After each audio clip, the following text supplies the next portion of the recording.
Hello everyone. So finally आज DGFMS का आपने देखा होगा एग्ज़ाम आज हो चुका है। MTS वाले बच्चों का काफ़ी एग्ज़ाम हुआ है आज ही, और LDC वालों का एग्ज़ाम 6 तारीख को होगा। शायद स्टैनो वगैरह का मुझे उतना आइडिया नहीं है, क्योंकि मैंने MTS और LDC के लिए अप्लाई करा था। तो मैक्सिमम बच्चों को 6 तारीख को आया। तो आज अभी मैं पेपर दे के आया था शाम को 6 बजे, मतलब पेपर छूटा था मेरा 4 बजे से 6 बजे तक 2 घंटे का पेपर था।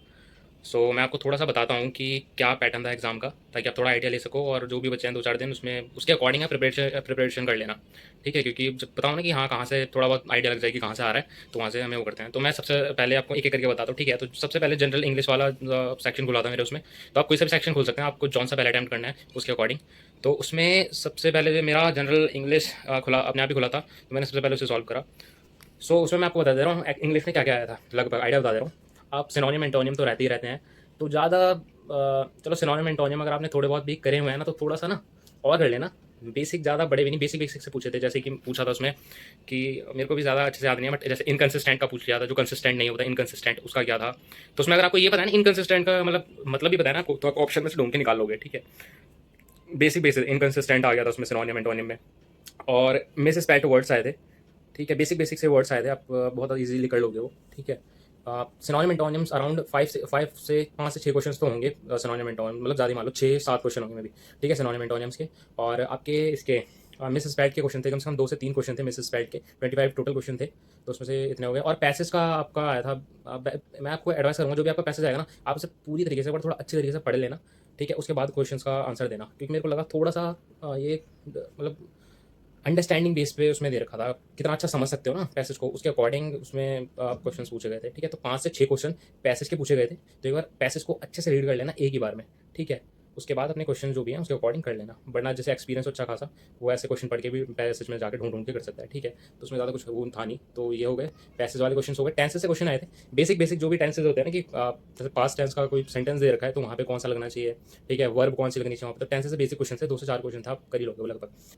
प्रेपोजिशन से आपके क्वेश्चन आ रखे थे, वो भी बेसिक बेसिक्स। आप बेसिक प्रेपोजिशन अगर आपको पता है ना कि कहाँ पे क्या लगना है, तो आप कर लोगे। ठीक है, ये प्रेपोजिशन का कुछ ऐसा था, जैसे कि इसमें मेरे को अच्छे से याद नहीं है, बट शायद अपॉन, फॉर और लाइक ऐसा कुछ था। मेरे को अच्छे से याद नहीं है प्रेपोजिशन उसमें कौन सा यूज़ करा था मैंने। क्वेश्चन एक्चुअली ना ज़्यादा अच्छे से याद नहीं, बट जो याद है वो मैं आपको बता रहा हूँ। ठीक है, प्रेपोजिशन के कुछ ऐसे आए थे बेसिक बेसिक। और प्रेपोजिशन टेंसेज हो गए, और वॉइस से रिलेटेड कोई आया नहीं था क्वेश्चन। पता नहीं LDC में पूछे या ना पूछे, शायद कुछ अलग पूछ लें, क्योंकि हो सकता है। तो पैसिव वॉइस एक्टिव वॉइस आप कर लेना, वैसे मैक्सिमम बच्चे करके ही जाते हैं उसे। ठीक है, तो ओवरऑल इंग्लिश में यही था। मैं बताऊँ ना, मैंने ज़्यादा अच्छे से पढ़ाई नहीं करी थी इंग्लिश की, फिर भी मेरे को ठीक ठाक ईजी लगा। तो जो बच्चे अच्छे से पढ़ के जा रहे हैं, जो मैं काफ़ी बच्चे ऐसे थे जिन्होंने, मैंने सेंटर पर जिनसे बात करी, वो CGL की काफ़ी तैयारी कर रहे थे। मैक्सिमम बच्चे मेरे को लगा, जिनसे मेरी बात हुई कम से कम 5-6 बंदों से, तो वो तो CGL की प्रिपरेशन कर रहे थे बेसिकली। तो किसी ने 2 अटैम्प्ट दिए, किसी ने 3। तो उनके लिए तो मेरे हिसाब से अगर अच्छे से मेहनत करी होगी, तो शायद वो क्लियर कर देंगे सब। ईजी था पेपर। हाँ, तो इंग्लिश का मैं यही बताऊँगा आपको, ऐसा कुछ था इसका पेपर पैटर्न। ठीक है, ईजी था ओवरऑल। मैं आपको फोकस करने के लिए जो मैंने टॉपिक बताया, आप उसी पे जाकर देख लेना, वरना मैं स्ट्रिक्टली एक किसी चीज़ पे फोकस करने के लिए नहीं बोल सकता। ठीक है, अब जो मैंने आपको बताया उसके अकॉर्डिंग आप थोड़ा सा पढ़ लेना। ठीक है, 1-2 दिन बचे हैं, ज़्यादा कुछ हेडिंग मत लो। तो जो मेन पॉइंट बातें थी वो मैंने इंग्लिश के लिए बता दी, ये चीज़ पढ़ लोगे तो शायद आ जाए क्वेश्चन। ठीक है, अब आते हैं मैथ्स की बात पे। तो मैथ्स में आप कैलकुलेशन अगर आपकी अच्छी है, अगर बड़ी बड़ी कैलकुलेशन जल्दी कर सकते हो, तो आप बहुत ईजिली कर लोगे। मैथ बहुत ईजी आई थी। उसमें से आपके वर्क एंड टाइम से रिलेटेड क्वेश्चन आए थे। ठीक है, कम से कम मे बी 2 से 4 क्वेश्चन वर्क एंड टाइम पे आए थे। ठीक है, कि अगर ए इतने दिनों में काम कर रहा है, बी इतने दिनों में कर रहा है, तो दोनों मिलकर कितने दिनों में कर सकते हैं। और ऐसे कि 80% वर्क बी कर लेता है 88 दिनों में, तो रिमेनिंग वर्क अगर ए और बी कर रहे हैं, ए और बी ए और बी जो रिमेनिंग वर्क है वो 11 दिनों में करना है। एग्जैक्ट क्वेश्चन मेरे को याद है, तो 11 दिनों में कर रहे हैं जो रिमेनिंग वर्क है। तो 80% 20% मतलब दोनों कर रहे होंगे। तो हमें बताना है फाइनली इसमें कि बी कितने दिनों में उस काम को करेगा। तो इस तरह के क्वेश्चन, ठीक है, बेसिक मतलब इस तरह के क्वेश्चन थे। कम से कम 2-4 टाइम एंड वर्क के थे, और कैलकुलेशन से रिलेटेड काफ़ी क्वेश्चन थे। मतलब बेसिक आपको मल्टीप्लाई करना आना आ जाए ना, कैलकुलेशन अच्छी होनी चाहिए। मतलब आपके पॉइंट में आपको नंबर दे दिए जाएंगे, फिर उससे रिलेटेड ऐसे क्वेश्चन पूछ ले जाएंगे। ठीक है, मल्टीप्लाई वगैरह। और हाँ, तो और इसमें प्रॉफिट एंड लॉस के भी क्वेश्चन दिए गए थे। कम से कम 2 से 4 क्वेश्चन प्रॉफिट एंड लॉस के पूछे गए थे। तो उसमें भी आपसे वही सब प्रॉफिट लॉस के बारे में पूछा गया था। कंपाउंड इंटरेस्ट और सिंपल इंटरेस्ट बहुत बेसिक क्वेश्चन था, कि सिंपल इंटरेस्ट 6 महीने का आपको निकालना है। आपको प्रिंसिपल वैल्यू दे दी गई, उसका आपको सिंपल इंटरेस्ट निकालना है। सिंपल इंटरेस्ट का क्वेश्चन था, कंपाउंड इंटरेस्ट का शायद नहीं था। ठीक है, तो आप इजीली निकाल सकते हो उसे। ठीक है, हाँ, तो मेरा ओवरऑल मैथ्स का ये था एक्सपीरियंस, कि आपको टाइम ज़्यादा लग सकता है अगर आपकी कैलकुलेशन ठीक नहीं है। ठीक है, तो 2 घंटे हैं वैसे, इनफ टाइम है, बट फिर भी काफ़ी बच्चे ऐसे होते हैं इनकी कैलकुलेशन ठीक नहीं होते हैं, ठीक नहीं होती है और काफ़ी गलतियाँ करते हैं एग्जाम में और घबराते हैं, उनके कैलकुलेटर आंसर ही गलत आ रहा है, मान लो पूरी कैलकुलेशन करी उसके बाद आंसर गलत आ रहा है। तो उनके लिए एडवाइस दूंगा, थोड़ी सी कैलकुलेशन पे आप 2-4 दिन में 2-3 दिन जो भी बचे हैं उसमें फोकस करो, कैलकुलेशन अच्छी करने की कोशिश करो, ठीक है। तो ये था इसमें, मैथ्स में ज़्यादा कुछ नहीं, बाकी जो भी बेसिक होता है नॉर्मल वही सब था। लास्ट में कुछ रहे होंगे 5, लास्ट मेरे पे टाइम नहीं था क्योंकि ज़्यादा मेरे को मतलब मॉक वगैरह मैंने दी नहीं थी, तो लास्ट के कुछ क्वेश्चन में छूट गए, 5 से 6 क्वेश्चन छूट गए थे लास्ट के। हाँ, तो कैलकुलेशन के लिए कुछ रूट्स आप याद कर लेना, ठीक है। याद नहीं मतलब थोड़ा सा रूट कैसे निकालते हैं उसे देख लेना कैलकुलेशन में, ये पोर्शन जो मेरे को दिखा था थोड़ा सा वो बता रहा हूँ मैं।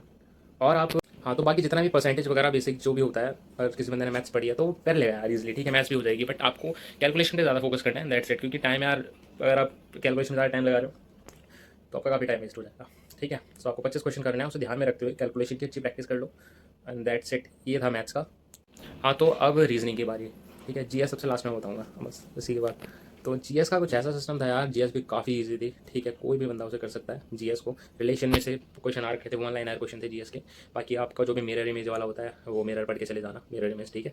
और क्यूब वगैरह से क्वेश्चन नहीं दिखे थे उसमें, क्यों कौन सी साइड का मतलब कौन सा लेटर है, कौन सा नंबर है जो अपोजिट साइड पर दिखेगा, ऐसे रिलेटेड क्वेश्चन नहीं थे इसमें। मैं और रिलेशन से कुछ क्वेश्चन आ रखे थे, और वो जो greater than equal equal to होता है ना कि a is greater than this and this, so फिर कंक्लूजन दिए जाते हैं। हाँ, कंक्लूजन से काफ़ी क्वेश्चन आए थे, ठीक है। तो कंक्लूजन से इससे रिलेटेड कि ये इससे बड़ा है तो उससे 2-3 क्वेश्चन आए थे, ठीक है। आप बेसिक कर लो यार, रीजनिंग कर लो, कोई बंदा कर लेगा, ठीक है। मेरिट से रिलेटेड आए थे, और कुछ कुछ स्टेटमेंट बेस्ड भी क्वेश्चन थे, वो भी कर लोगे, ठीक है। तो मैं रीजनिंग छोड़ो, कोई भी कर सकता है सेट। ओके, अब मैं फाइनली आपको ना जीएस का बता देता हूँ। अगर जीएस मैंने स्टैटिक जीके में से काफ़ी क्वेश्चंस थे जो 1 लाइनर होता है ना, मतलब ज़्यादा डीप जाके नहीं पूछा था, ऊपर ऊपर से इजी थी जीएस लगभग लगभग। जैसे पूछ लिया था कि जिम कॉर्बेट पार्क कहाँ, मतलब एक पता नहीं कौन सा पूछा था, मेरे को याद नहीं आ रहा, बट ये पूछा था कि ये वाला टाइगर रिजर्व कहाँ पे है। सो मेरे को याद नहीं अच्छे से क्वेश्चन, ठीक है। बाकी ये पूछा था कि सबसे बड़ा टाइगर रिजर्व कहाँ पे है, तो आप सबको पता है मध्य प्रदेश में है, ठीक है। ये वाला क्वेश्चन आए थे, दो क्वेश्चन तो इसे टाइगर रिजर्व के आ गए थे। और ये पूछा था कि गंगा रिवर प्लेन कहाँ पे बहती है। सो इसका आंसर आप दे देना कमेंट बॉक्स में, बाकी पेपर में भी दे देना अगर आता हो तो, ठीक है। तो ये इनके क्वेश्चन थे। और करंट अफेयर्स के मेरे को ज़्यादा क्वेश्चन नहीं, शायद 2-3 क्वेश्चन थे करंट अफेयर्स के। और एक वो पूछ लिया था जो वर्ल्ड चैंपियन जो डी गुकेश है उनके बारे में, कि कौन किसने जीता था 2024 में वर्ल्ड चैंपियन चेस में। तो डी गुकेश उसका सही आंसर है, ठीक है, ये आया था उसमें।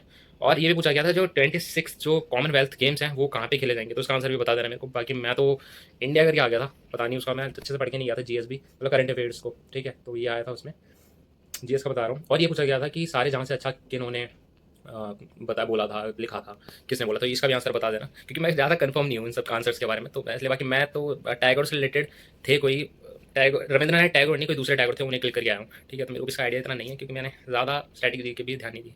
इनिशियली मैं भी एग्जाम दे रहा हूँ ये सारे, तो धीरे धीरे जानकारी, मतलब धीरे धीरे प्रिपरेशन और बढ़ती चली जाएगी अब जो आने वाले एग्जाम्स हैं उनसे, उनमें, ठीक है। सो ये 5 से 6 क्वेश्चन ये हो गए थे आपके स्टैटिक जीके में से।